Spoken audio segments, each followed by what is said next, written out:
Need a fresh cigar for this one.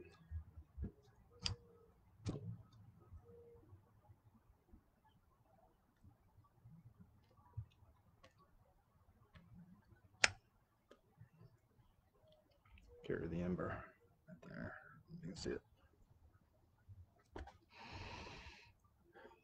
It's strange how a day comes at you at times. um, in this case, somewhat second hand or maybe third hand. Um, but what I had to do otherwise is irrelevant. Um, I'll try to make this as brief of a video as possible, though life isn't a tweet, so it just takes as long as it takes. Um, uh, it's July 20th, about 11:56. Um, so I put a title on this. I don't know if it shows. Introduction to the After Diaries for grieving parents.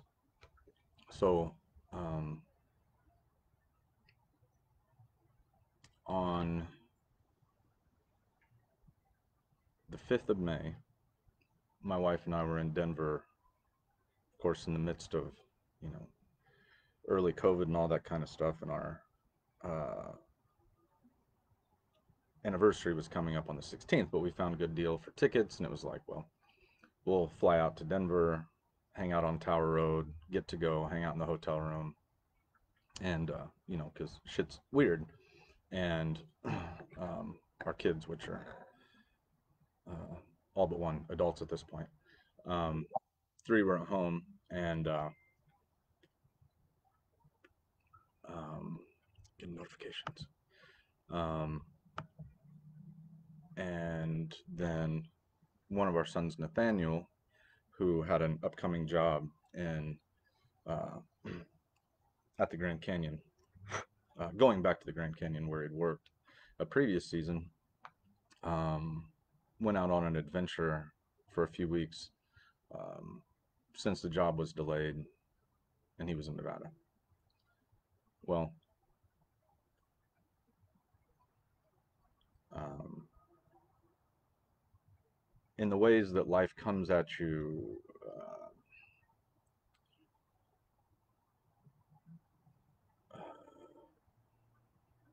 ready or not.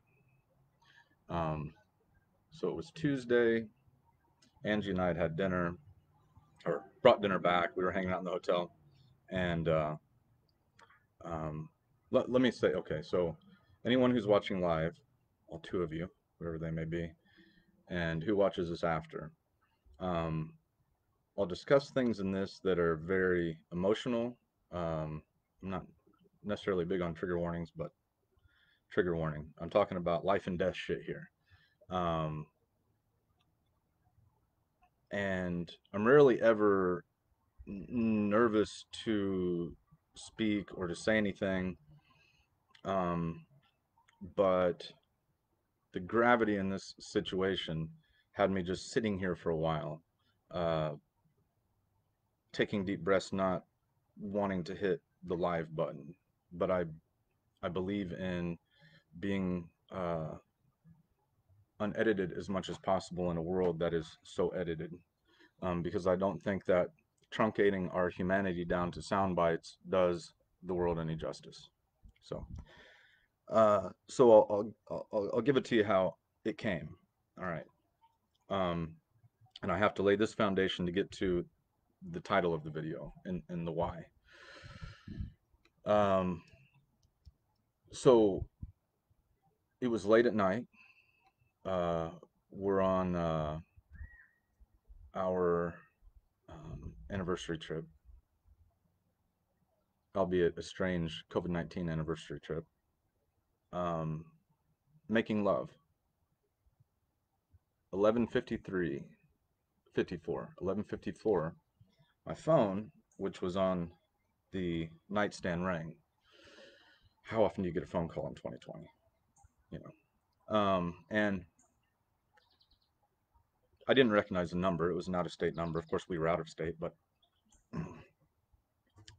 uh, but I looked over. Angie said, um, "Do you need to get that?" And it was one of those dad times when it just hit me there, like something was wrong, kind of thing. But I remember saying, um, you know, I don't recognize the number. If it's important, to leave a message. And wanted to finish what I was doing for my wife. Well, minutes later, a few minutes later, um, she went downstairs to smoke, and uh, I very reluctantly called my voicemail, and it was uh, an official from Nevada who said trying to get a hold of uh, Nathaniel Doherty's family, and so that was 11:59 on the 5th, and then at 12:03 I called back and I spoke to someone. Actually, someone answered, and within just a few brief minutes, um, learned that our son was dead, and uh, hung up the phone, wrote down the pertinent details and the contact information, and knew that in a period of minutes my wife was going to walk back through the door and would have to be the one to break her heart. And uh, so then we weren't supposed to come back home till Friday. That was like Tuesday through Wednesday midnight, and there weren't many planes. But I was like, well, we have to tell the other kids that's not something we can tell them on the phone. So I went down to the computer room at the hotel, and I managed to find a Delta flight at like 6:30 the next morning. So we just held each other in the darkness and cried. And thankfully, she fell asleep a couple hours later. I wasn't going to fall asleep because I was afraid that, oversleep or who knows, right? So then we didn't tell the kids we were coming home until we were basically home. We had a flight and then it was an extended or layover. Got in the next morning.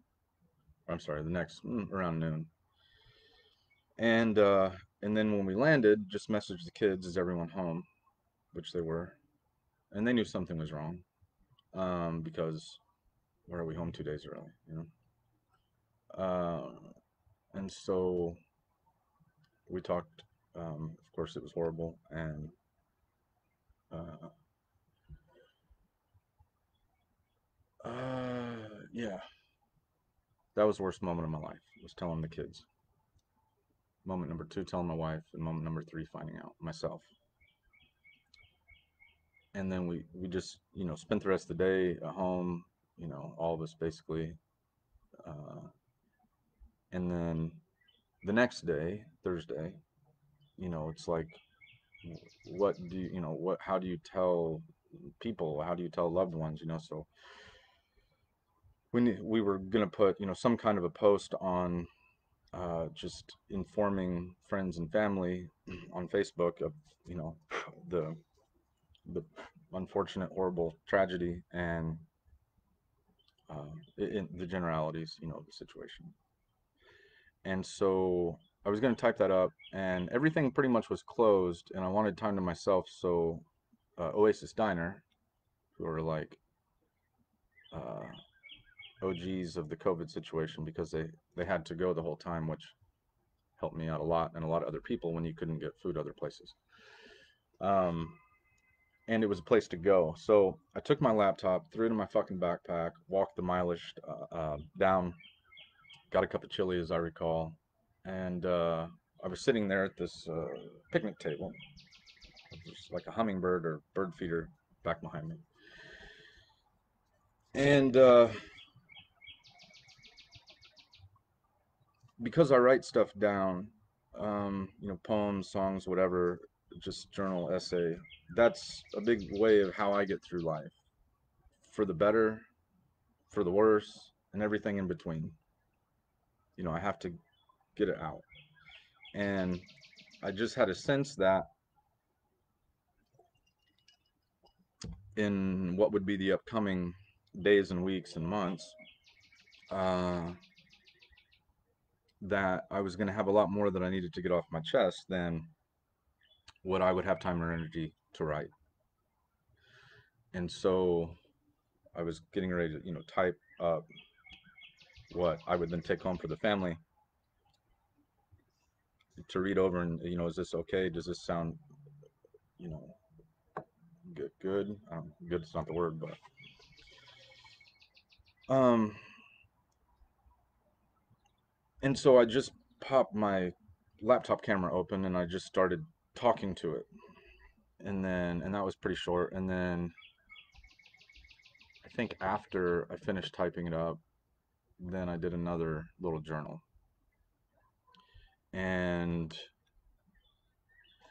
I don't remember what I said. Um,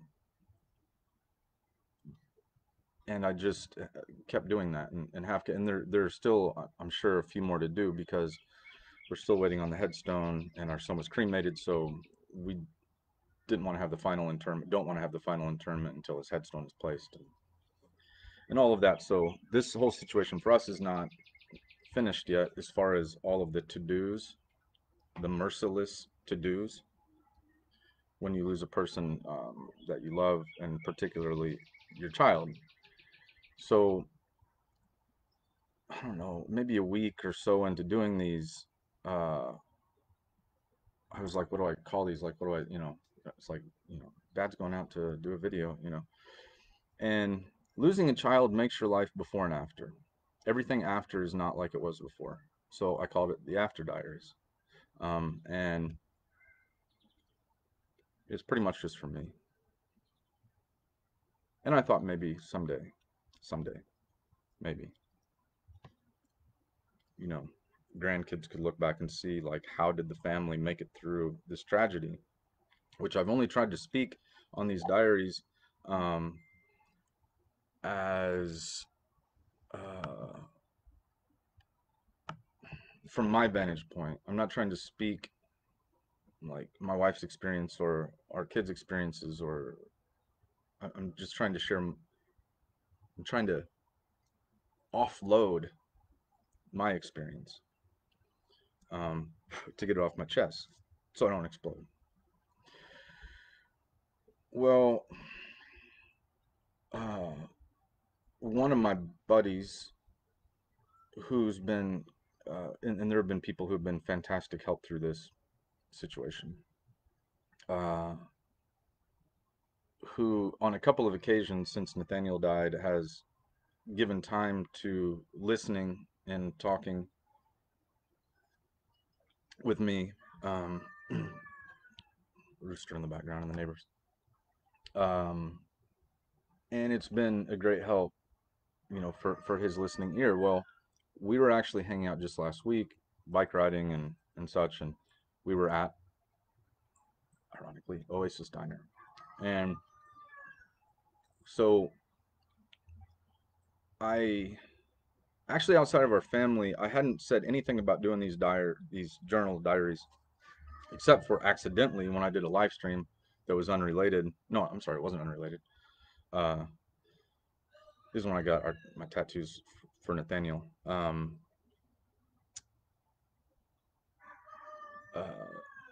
I was like most of the way through a cigar, and I was like, oh, the cigar's mostly burnt because I just did one of these diaries. Well, I wasn't intending to say that. But anyway, so my friend last week, said that these would probably someday be invaluable, to like family members and such. Well,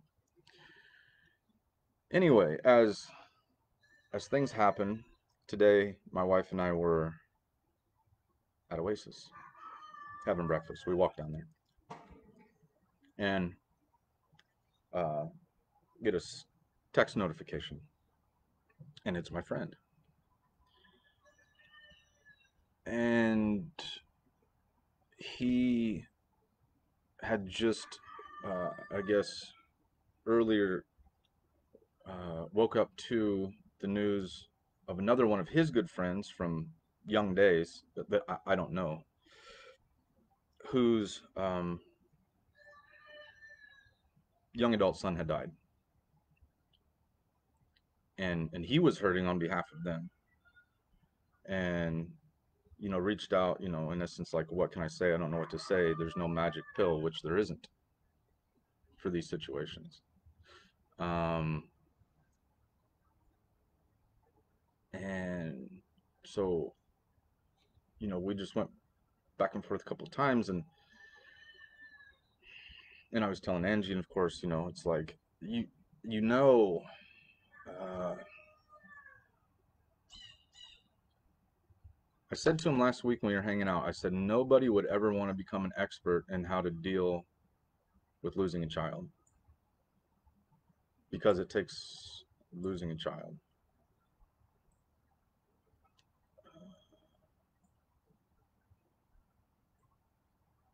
And I'm not an expert. I'm just trying to keep on, And so Angie and I were talking, and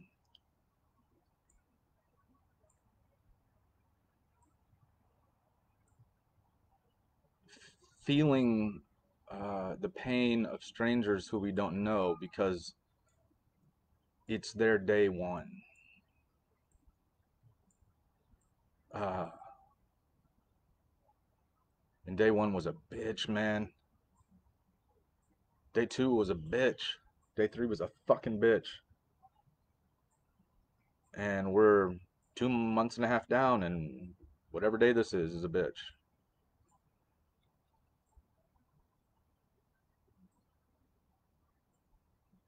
And I was thinking about, you know, and I've thought about multiple times along the way in this situation. I can't fathom what it would be like, even going through it ourselves and myself. Um, what it would be like going through this without being surrounded by fantastic people and a strong family and great friends. And thankfully, there have only been like just a couple of people that, for whatever reason, have tried to make this thing their own little weird personal fucking agenda, and that's gross. Or try to get too prying, or you know. And so I've thought, like, as hard as it's been, my heart goes out to people who might be a single parent, who anybody, anyone in any circumstance who loses a child, because it's a fucking aberration of everything. That's why there's not a name for us. You know, if I died, Angie would be my widow. If she died, I would be her widower. But there isn't, you flip through the dictionary, you won't find the word for people whose kids died or child died, because it's such an aberration of nature. It's so anathema to our human condition to go out of order that we're reluctant to call it anything. So when someone else is going through that, my heart breaks for them. But so far it's been kind of in the abstract. Like, I know that other people are going through this. I know that any given day, every day, is for someone, some father, some mother, some father and mother, extended family, friends, whatever. It's day one for them. They just hung up the phone call that happened to somebody 5 minutes ago somewhere. And I know that, but when it's right there, when it's my friend called me because his friend's son, who's roughly my son's age, died, who had a promising life ahead, and this is their one. Uh,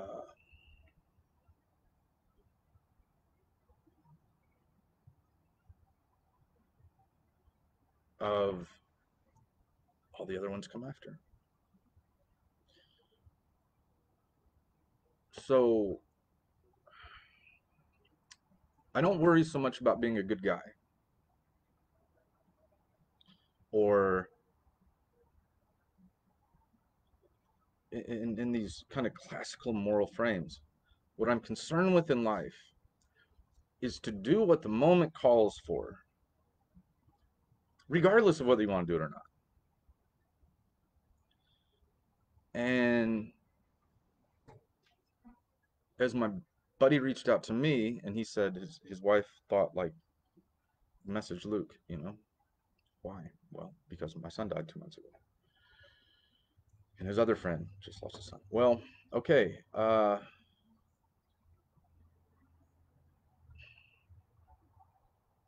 The tale so far is uh, is in a whole bunch of uh, videos, and you know, I'm extremely reluctant uh, in one way because I know what the internet does with shit, and it can be kind of fucking inhumane at times. But maybe by posting these videos, someone who's just going through it can see, who's just starting to go through it, can see somebody who has gone through or is in the midst of it. Because what I know is, uh, to any parent who's watching this, that you're in this position, I know that there will be times where it feels like you can't fucking breathe, where it hurts so bad you wish you weren't alive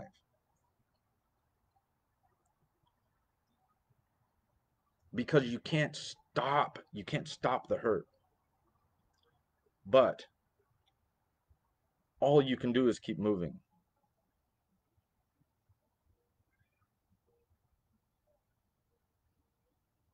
And you may need, especially in this time of arguing and bickering and divisiveness, you may need to opt out of a lot of these things and take care of yourself, take care of your family, lest you become a new tragedy. Because if you don't take care of yourself, the tragedy that has befallen your life will inspire you to become a tragedy, and you cannot let that happen. And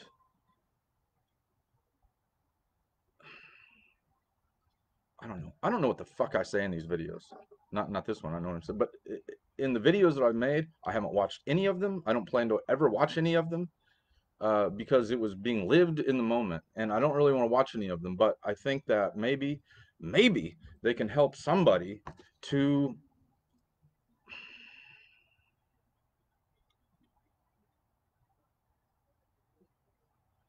who's in day two, like I was in the first video, who doesn't know if they could make it to day three, to see someone who's made it to whatever day this is. I don't know, 70 or something, 75. Uh, and maybe it'll help them make it to the next day. So, uh, so I guess I'll just start posting these, and I'll post the first two today because they were from the same day, and then just one every day after, I guess, unless something changes. And I hope they help somebody. Please, please, parent. I understand that there are going to be moments where you feel ground to fucking powder.